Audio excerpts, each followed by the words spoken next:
కాళేశ్వరం ప్రాజెక్టుపై తెలంగాణలో మాటల యుద్ధం తారాస్థాయికి చేరుకుంది. రైతులకు సాగునీరు అందించే విషయంలో రాష్ట్ర ప్రభుత్వం విఫలమైందని మాజీ మంత్రి కొప్పుల ఈశ్వర్ తీవ్రస్థాయిలో ధ్వజమెత్తారు. ప్రస్తుత వర్షాభావ పరిస్థితుల్లో రైతాంగాన్ని ఆదుకోవాలంటే తక్షణమే కన్నెపల్లి పంప్ హౌస్ మోటార్లను ఆన్ చేసి గోదావరి జలాలను విడుదల చేయాలని డిమాండ్ చేశారు. మేడిగడ్డ బ్యారేజ్ మరమ్మతులు చేయడం సాంకేతికంగా సాధ్యమేనని నిపుణులు చెబుతున్నా ప్రభుత్వం మాత్రం కావాలనే జాప్యం చేస్తోందని ఆయన ఆరోపించారు. కాళేశ్వరంపై గతంలో చేసిన ఆరోపణలు అవాస్తవమని తేలిపోతాయనే భయంతోనే ప్రభుత్వం నీటిని ఎత్తిపోసేందుకు ముందుకు రావడం లేదని విమర్శించారు. రిటైర్డ్ ఇంజనీర్ల సలహాలను స్వీకరించాల్సింది పోయి వారిపైనే ఎదురుదాడి చేయడం సరికాదని కొప్పుల ఈశ్వర్ హితవు పలికారు. రాజకీయాలు పక్కన పెట్టి రైతుల ప్రయోజనాలను కాపాడేందుకు ప్రభుత్వం యుద్ధ ప్రాతిపదికన చర్యలు చేపట్టాలని ఆయన కోరారు.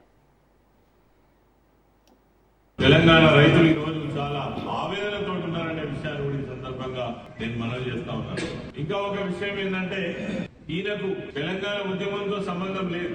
తెలంగాణ ఉద్యమంలో ఈ రోజు ఉన్నటువంటి ఇరిగేషన్ శాఖలో పనిచేసిన ఇంజనీర్లు కావచ్చు, అదే విధంగా జర్నలిస్టులు కావచ్చు, రాష్ట్రంలో ఉన్నటువంటి అనేక మంది వ్యక్తులు శక్తులు అందరూ కూడగట్టుకుని ఆనాడు కేసీఆర్ గారి నాయకత్వంలో ఉద్యమం చేస్తేనే తెలంగాణ రాష్ట్రం ఏర్పడ్డది. ఇలా వాళ్ళని కూడా గౌరవించేటువంటి సంస్కృతి లేదు.